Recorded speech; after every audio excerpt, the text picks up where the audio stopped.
Norway was one of the key countries that supported the South African freedom fighters in their struggle against apartheid. And following the inception of democracy in our country, Norway has continued to play a very important role of cooperation. There are many areas in which we have partnerships and enjoy strong support from your government. Our two leaders have also collaborated in responding to the global health challenge of COVID-19 pandemic. We do marvelous work in the area of trade and economic relations, and Norwegian companies have been important investors in South Africa's economic agenda. I was really thrilled to see the number of companies that attended and committed at the recent investment conference that was hosted by President Ramaphosa. Norway also plays a very important role in the efforts of South Africa and in particular Namibia to lead on the women, peace and security agenda. Norway has been a steadfast supporter of our intention to ensure that women who find themselves in conflict situations play a role both in conflict resolution as well as in post-conflict reconstruction.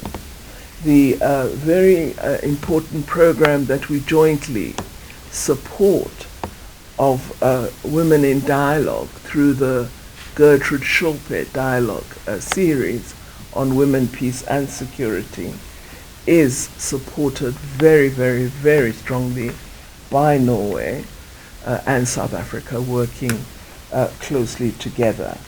And we support the WPS agenda not just in our national context, but multilaterally as well.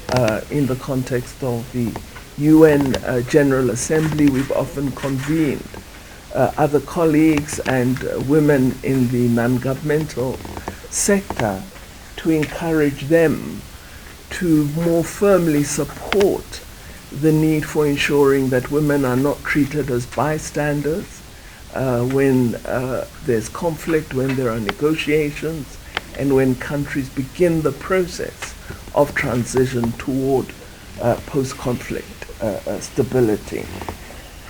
We've shared always with Norway support for the cause of the people of Palestine to enjoy human rights and justice.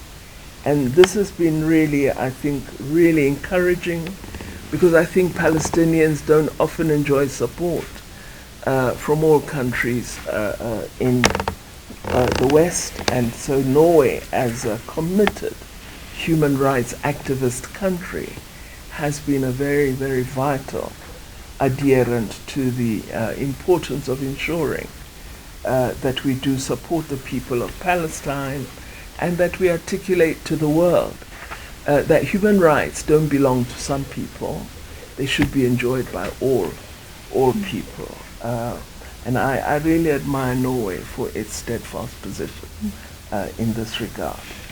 We've often discussed with my colleague, Minister Huitfeldt, the issue of Ethiopia, and we're thrilled that the peace process appears to be enjoying traction in Ethiopia. I shall be visiting Ethiopia in the next few days, where we will be marking the steps that have been taken by the two parties to advance the peace settlement.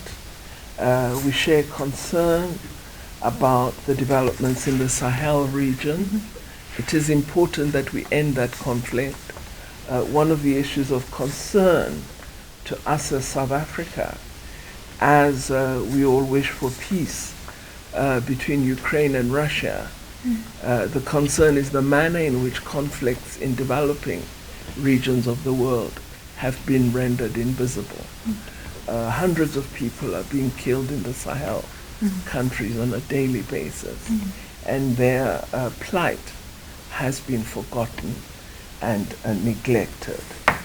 We continue to see Boko Haram posing a real danger in West Africa, and it's important that we don't neglect those countries. As SADC, we continue to be confronted by the challenge of the terrorism in Mozambique, and we have committed troops to that cause and continue as South Africa to be involved in the deployment of personnel to Mozambique, and we are hoping that we are going to be seeing increased positive results as a consequence of the SADC intervention in that area. So, Minister, having said that and indicated to our colleagues from the media the importance we attach as South Africa to the relationship between South Africa and Norway, I would like to again welcome you and your delegation and hand over to you. So, dear Minister, thank you so much for receiving me here in your ministry. You visited Norway last summer, and I'm so happy to be invited here. Today I am here in Pretoria, but the other minister in my ministry, the Minister of Development, she is today in Cape Town. And she will then take part in a conference on how to fight the next pandemic. And tomorrow she will also be cooperation on business when it comes to solar energy, because this is an area that we really can do, I believe, a lot together. Today we do have a lot of things on our agenda. That's war and the geopolitical tension, climate change, how we can tackle a new pandemic, food insecurity, and also inequality. And in all these matters, we need a very strong international community. We need to defend multilateralism. And we've been now 2 years in the Security Council, but before we entered as elected member of the Security Council in early 2021, Foreign Minister Pandor briefed my predecessor on South Africa's experience the 2 previous years.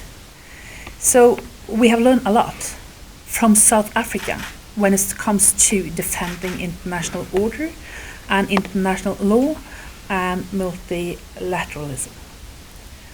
The minister said that there has been a long-standing relationship between the 2 countries, and 50 years ago, Norwegian diplomats smuggled cash into the ANC at a time where many of our allies still considered it a terror organization. And one of those diplomats who arrived with cash hidden inside his suit later became the foreign minister of Norway. And this was a very important part of his story. So the fact that you have always supported diversity has been encouraging for politicians in many parts of the world. 15 years ago, I used to be the Minister of Equality and Gender Equality in Norway.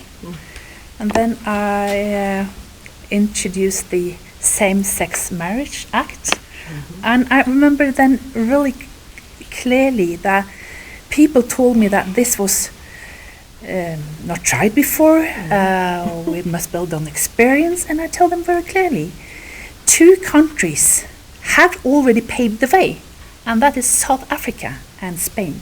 So we have always been a strong defender of diversity and women's rights.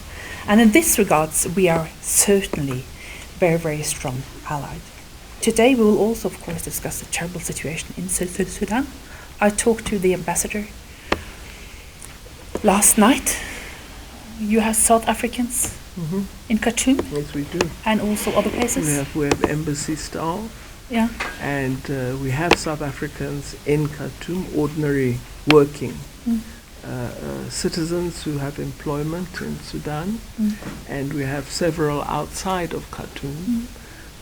So we are in contact with our citizens, and we have convened our various security departments to look at the situation and what we do, if necessary, to bring our people home. Yeah, and this will certainly be on our agenda today. Women, peace and security. We're training women's mediators together with South Africa. And also Palestine will be, of course, on the agenda. So we have a very, very long list of topics where we, I believe, will have fruitful discussions here today. Indeed. Indeed. Thank